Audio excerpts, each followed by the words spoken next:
With things being freaking expensive here in Canada, it's obvious we're all finding different ways to save money. So here are a couple of unconventional hacks that I figured out along the way that has helped me save at least a couple of $1,000s in the process. The fourth one is my least favorite one. That's right, I'm not a big fan of real estate. But the fifth one, on the other hand, is the most important one in my opinion, so stick around for that. Let's get into it. Surviving on a low credit limit.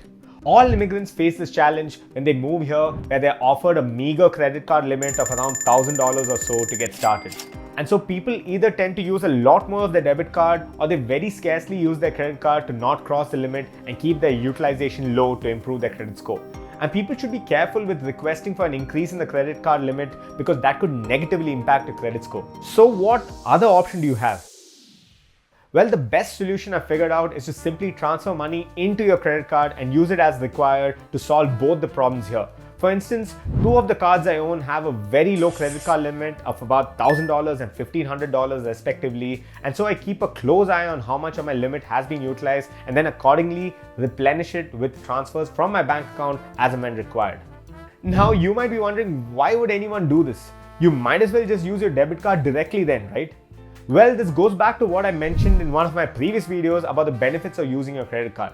The big benefits being that the more I transact with my credit card, the more points I'm able to build while also increasing the number of credit transactions. If not, we would be leaving money on the table by not accumulating and utilizing these points. But you might have a question about how this high utilization might affect your credit score, right? That brings me to the next point. Smartest way to improve your credit score, especially on a low credit limit. The credit bureaus here track your credit score based on numerous criteria. And one of the biggest ones is your credit utilization, which is basically the percentage of amount utilized by you out of the total available credit limit. If I use up $700 on card 1 and $800 on card 2, then my utilization is $1,500 divided by $2,500 into 100, which is basically 60%. And what these credit bureaus are looking for is how smart you are with the credit offered to you. That is, how little of this can you really use. And the ideal range is to keep it between 5 and 30%. But in the above example, I'm screwed, right? Because my utilization is 60% and that would have a negative impact on my score. Not really, because this is where the hack comes in handy. For this, you'll need to understand when do the credit bureaus assess your score. Well, it usually happens at the time your monthly statement is generated and on your due date. So if you keep your utilization low on these days, you should be fine. So in this case, if I know that my statement will be generated on the 24th of a month, I keep a reminder to make a payment a day or two prior to bring down the utilization to a percentage I want. In the above example, I'll make a payment of $1,250, $500 against card 1 and $750 against card 2 so that my total amount due is only $250. This ensures that my utilization is brought down to 10%, which is a great utilization to have. I'll soon have a dedicated video talking about different ways to handle and improve your credit score. Hit that subscribe button if you'd like to check it out when it drops. Using the same credit or debit card between two people or a couple without an add-on card. So when my wife and I settled on a good credit card for all of our common or joint expenses, we were asked by the bank whether we would need an add-on card so that we both had access to the same account. That meant we would have to pay an additional fee for the add-on card on a yearly basis. How else would we ensure that we both had access to the card when we need it? That's where these two hacks really come in handy.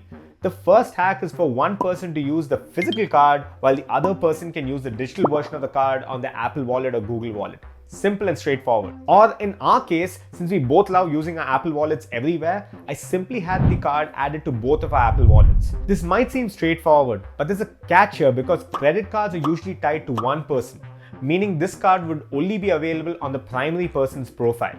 In our case, it is tied to my name. So the hack here was to log in with my credentials on my wife's phone, add the card to her Apple Wallet, and then log out. And ta-da! You now have the same card on both of your Apple Wallets. You're welcome. Hack to buying a house. I have to say that this is my least favorite hack out of the lot because I'm not a big fan of buying a house to live in until I've achieved other important financial goals in life. But I know a lot of you are crazy about buying houses, and my small suggestion here is to hold off on doing so. Check out this video where I talk about the ideal order of investing your money, and you'll see why mortgage or buying a house is last in that list. But if you have achieved all those goals and you've made up your mind to buy a house, then this hack will definitely come in handy.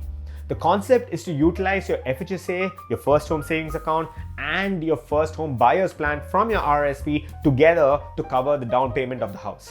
And if you have a partner or spouse, then you can combine your amount with his or her balances too to cover a bigger down payment.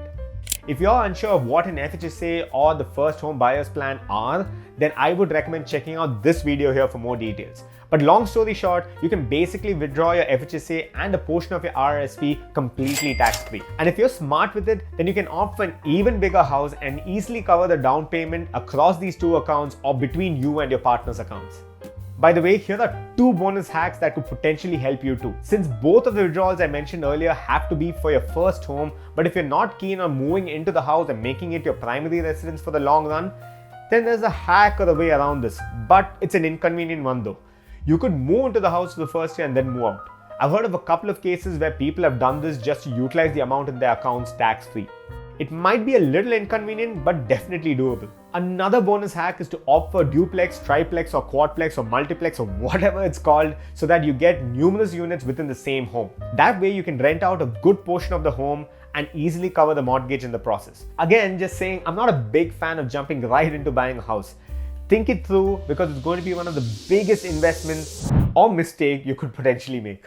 Maximizing all of your tax registered accounts. This hack applies to couples. So if you're single, then maybe this might be a push to find a partner.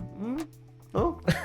Okay, all jokes aside, just know that there are quite a few benefits with having a partner here in Canada. And here I'd like to talk about how you can utilize your investment accounts smartly as a couple.